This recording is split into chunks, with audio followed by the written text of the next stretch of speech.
You ever notice how "it's fixed" usually means "trust us" until you feel it in your right foot or see it on a receipt? That's the problem with engine updates. Press releases are free, torque is not, and repairs absolutely aren't. So when Ford's Coyote fixes started showing up, new part supersessions, revised start strategy, calmer cam control, the internet did what it does, argued. Tonight we stop arguing. We're going to put the Coyote fixes on trial two ways. First on a dyno, where the curve either smooths out or it doesn't, and then on an invoice, where the 5-year costs either drop or they don't. If the line is cleaner and the bill is smaller, the fix is real. If not, it's paint. Villain, up front, unpaid conditions. A lot of V8 refinements are calibrated to win test cycles or handle edge cases, but they quietly demand perfect oil, clean airflow, and a patient driver. When you don't meet those conditions, you get the old behavior with a new badge. The Coyote has always been lovable because it forgives. The promise of these updates is simple. Keep the forgiveness, polish the manners, and reduce those two things you can't ignore: cold start chatter and mid-range slop under load. Here's what Ford actually touched. If you read the tea leaves of parts and software, start strategy plus dual injection balance. The port side does more cold start heavy lifting to stabilize mixture and keep valves clean. DI takes over as load rises to protect knock margin.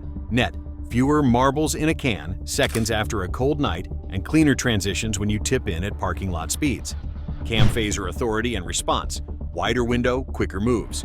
That lets the engine build effective compression down low, then breathe up top without a torque a-hole.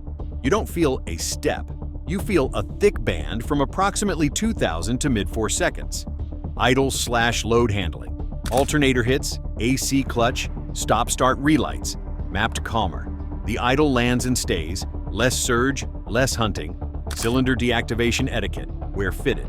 Fewer mode changes, gentler entry/exit, cats stay warm. Not a mileage miracle, a smoothness miracle. Hardware housekeeping.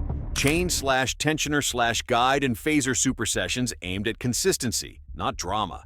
Think, make the quiet parts stay quiet. Okay, enough theory. Dyno time. We ran back-to-back pulls on a healthy prefix Coyote and an otherwise stock truck with the update.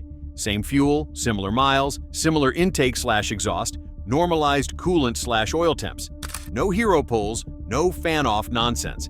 What changed? Down low, 2,000 to 1,800 RPM. The prefix car had a tiny dip right off tip-in. The updated truck shows a smoother rise.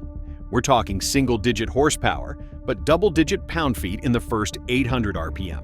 That matters in traffic and towing starts. Mid-range, between 800 and 4,500 RPM. The new curve is flatter. Peaks are similar, but the area under the curve is bigger. Translation: the truck holds a gear and stops hunting on mild grades. You feel it as less busy, not more powerful. Top end, 4,800 plus, essentially a wash. The fix wasn't built for bragging rights, it was built for life. What about the butt dyno? Cold morning neighborhood speed bumps, AC on, the updated truck just behaves. You stop thinking about the engine and start noticing the road. If you've lived with a tiny stumble or a short surge with the blower kicking on, you hear the difference because you don't hear anything. Does this mean your older Coyote is bad? Number. It means the new shape pays you where you drive most, below 4,500 in smoothness and control, not posters. Now the part enthusiasts skip and owners respect. The invoice. Because if the update is real, it should save you from the bill you fear and not create a new one. Here's the 5-year math you can edit for your life. 15,000 miles per year, 60% city or suburban, 40% highway, occasional towing, fuel at $3.75. Fuel, earlier Coyote, good tune, sane driver, 17 to 18 miles per gallon combined. Updated. Coyote, consistently, plus 0.5 to 1.0 miles per gallon at the same pace because of calmer cam use and lighter deactivation at cruise. Over a year, that's approximately $120 to $220 saved. Over 5 years, $600 to $1,100. Not fireworks, but it pays for wipers and a rotation. Maintenance. Both trucks want plugs on schedule and fresh oil. The update is more sensitive to oil quality because phaser authority is wider. If you keep 5,000 mile oil, 4,000 with lots of short trips, you prevent the very cold start chatter the fix is designed to kill. Net effect, maybe one extra oil change per year compared to a dashboard owner. Call it plus $120 to $180 per year. That sounds like a penalty until you price the alternative. A noisy start that matures into a phaser/chain weekend you didn't budget. Risk, the wallet killer. Prefix trucks aren't time bombs, but they're less tolerant of lazy intervals and heat. If you stretch oil and lug it in July, you're volunteering for the invoice the forums warn you about. Updated trucks, run properly, avoid drama. Fewer enrichment events on grades, healthier oil, calmer starts, less wear, smoother mid-range, fewer pointless downshifts equals less heat. Put it together, and the updated Coyote's bill over 5 years looks like this for a normal owner who isn't a YouTuber with a torque wrench. A small fuel win, a small oil increase, and a big reduction in surprise. Predictability is the savings. But can I feel it towing? Yes, in your neck and your transmission temperature. On a 6 to 7% grade at 65 miles per hour, the updated map holds one gear longer and keeps the converter locked more often. That's why the needle stops doing cardio. Your wallet notices fewer rich to save parts moments, and your ears notice fewer 2 to 3 to 4 hunts. Let's talk install base. You already own a prefix Coyote. Do you need to sell the truck to get the good manners? Number, you can retrofit behavior and hit 80% of the benefit. Treat oil as strategy, 5K intervals, before trips rather than after. Keep the intake path airtight. Touch every coupler/MAF clamp quarterly. Clean the cooling stack seasonally so the map doesn't dump fuel to cool cats. Don't lug for brochure numbers. Hold the RPM where the cam is happy. 2,300 to 3,000 on grades, even empty if it's hot. If your build supports it, take the calibration update that targets start behavior and idle polish. If it's worse, document and revert. Don't camp on outdated code because of superstition. Where does the update not help? It won't fix worn plugs/coils, torn intake boots, or a clogged stack. It won't turn 35s with stock gears into a miracle. It won't save you from arrow you bolted on for looks. The system expects honesty, sane load, clean air, good oil. Let's hit the comment lightning round you're already typing. Is this just an emissions play? Emissions is the constraint. Drivability is the payoff. Fast light off and stable burn are what make rough starts disappear. You feel the rules working for you.